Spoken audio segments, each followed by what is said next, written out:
आइए आज बात करते हैं वर्ल्ड के सबसे बड़े कंट्रोवर्शियल टॉपिक के बारे में, जो है द इजराइल पैलेस्टाइन कन्फ्लिक्ट। तो ये वॉर सिर्फ दो देशों का नहीं है, दो धर्म का है, अपने अपने अस्तित्व का है।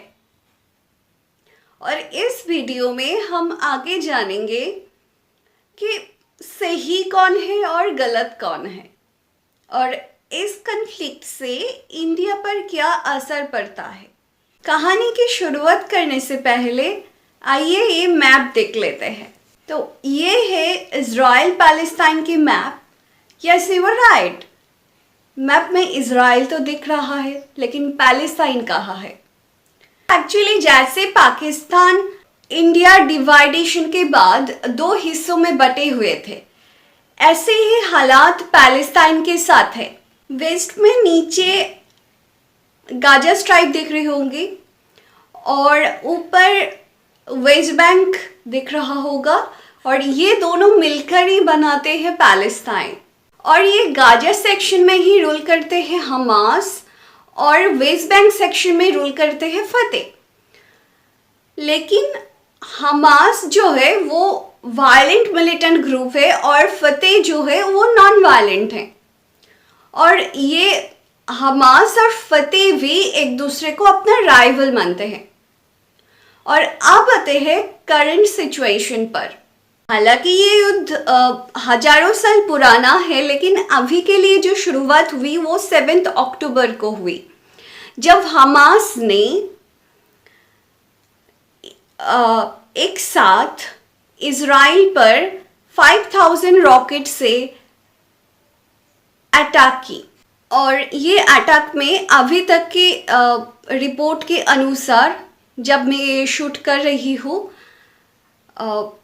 1300 इजराइल में मौत हुई, 3400 इंजर्ड है, और हमास ने 150 लोगों को हॉस्टेजेस बनाकर ले गया है गाजा स्ट्राइप में।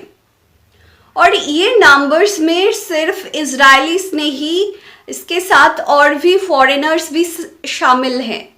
और इसके साथ साथ और एक इनह्यूमनिक न्यूज़ भी सामने आई, जो एक जर्मन टैटू आर्टिस्ट है जिसे रेप करके नेकेड घुमाया गया हमास के द्वारा। और इजराइल पर होने वाला ये हमला अभी तक के सबसे बड़े हमला है।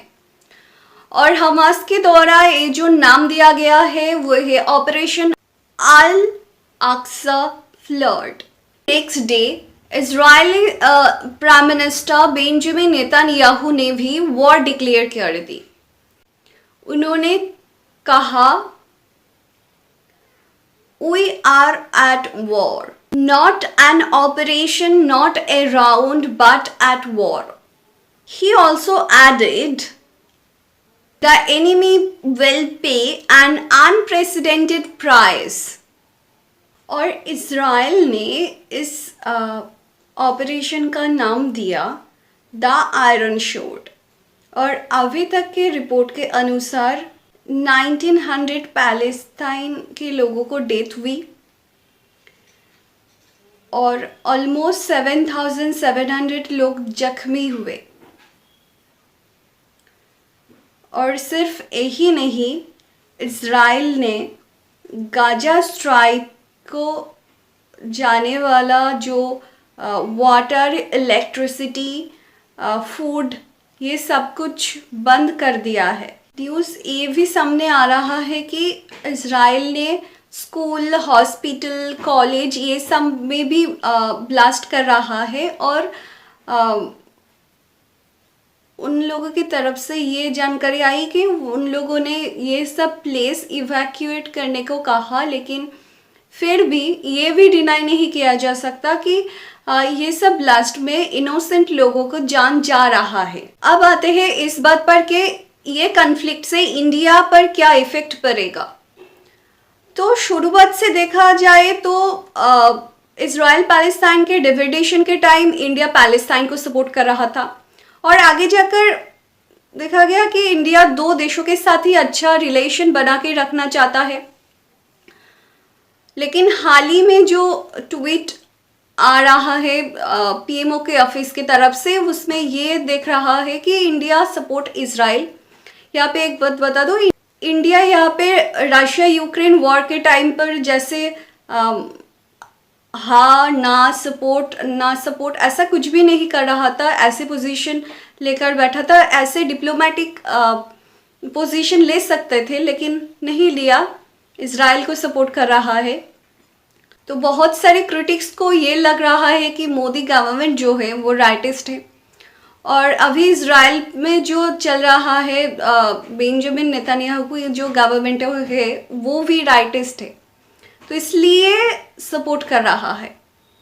लेकिन बात ये भी सही है कि मोदी गवर्नमेंट के टाइम पर इजराइल पैलेस्टाइन दोनों देशों के साथ रिलेशन और भी अच्छा हुआ। नरेंद्र मोदी सिर्फ इजराइल में जाने वाला पहले प्राइम मिनिस्टर नहीं है, पैलेस्टाइन में भी जाने वाला पहला प्राइम मिनिस्टर है।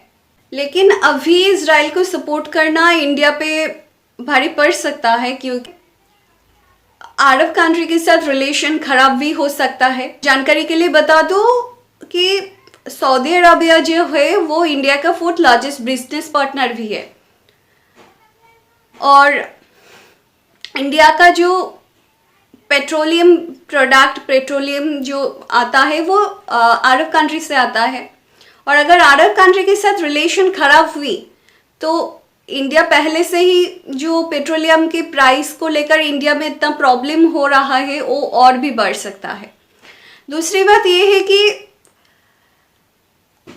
G20 में जो इंडिया मिडिल ईस्ट यूरोप का जो कॉरिडोर का जो सपना है वो सपना ही रह जाएगा, क्योंकि ऐसे अनस्टेबल और कन्फ्लिक्ट एरिया में इन्वेस्ट करने को कोई नहीं सोचेगा। सो ये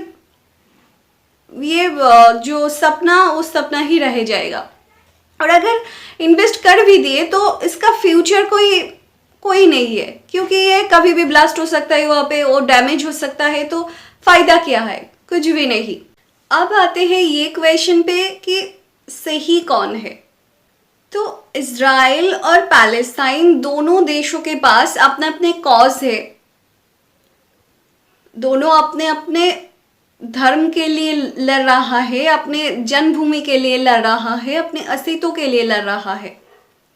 लेकिन इस बात पर भी कोई शक नहीं है कि हमास को दुनिया के तमाम देशों के द्वारा टेररिस्ट ऑर्गेनाइजेशन घोषित किया है। सो इजराइल और पैलेस्टाइन जो है वो प्रॉपर गवर्नमेंट है, जिसे सपोर्ट करना समझ सकती हूँ, लेकिन एक टेररिस्ट ऑर्गेनाइजेशन को सपोर्ट करना और उसके लिए इंडिया जैसे और भी देशों में उसके रैली, उसके लिए प्रोटेस्ट करना, आई थिंक सिर्फ धर्म के लिए एक टेररिस्ट ऑर्गेनाइजेशन को सपोर्ट करना का मतलब भी टेररिज्म को ही सपोर्ट करना ही होता है।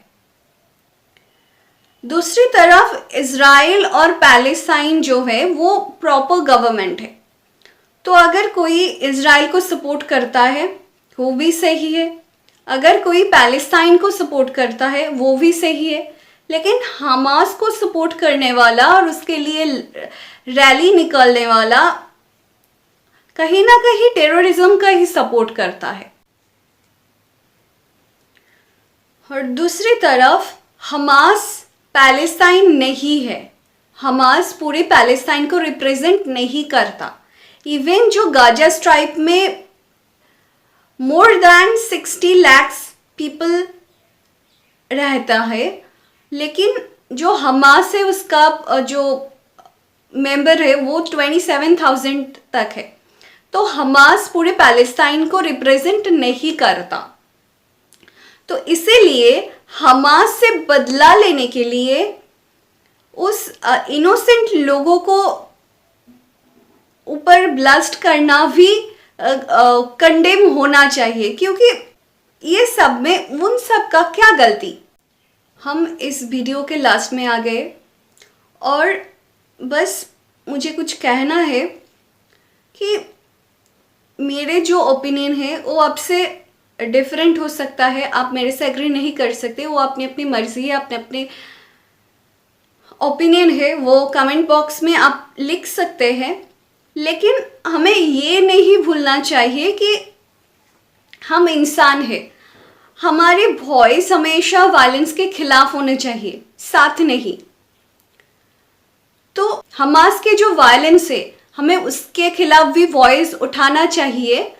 और इज़राइल जो हमास से बदला लेने के लिए गाजा स्ट्राइक पे जो इनोसेंट लोगों को ऊपर जो ब्लास्ट कर रहा है उसके खिलाफ भी वॉइस उठाना चाहिए। और एक बात, वर्ड चाहे किसी के बीच में हो, लेकिन इसमें जान हमेशा इनोसेंट लोगों को ही जाता है, सफ़र हमेशा इनोसेंट लोग ही करता है। ये दोनों के लिए सही है। इनोसेंट, बहुत इनोसेंट इजरायलीस और बहुत इनोसेंट पैलेस्टीनियंस ये सब में सफ़र कर रहा है। तो उम्मीद करती हूँ कि ये जो वॉर है वो जल्द से जल्द ख़त्म हो और शांति आए और इनोसेंट लोगों की जान और ना जाए। Thank you for watching.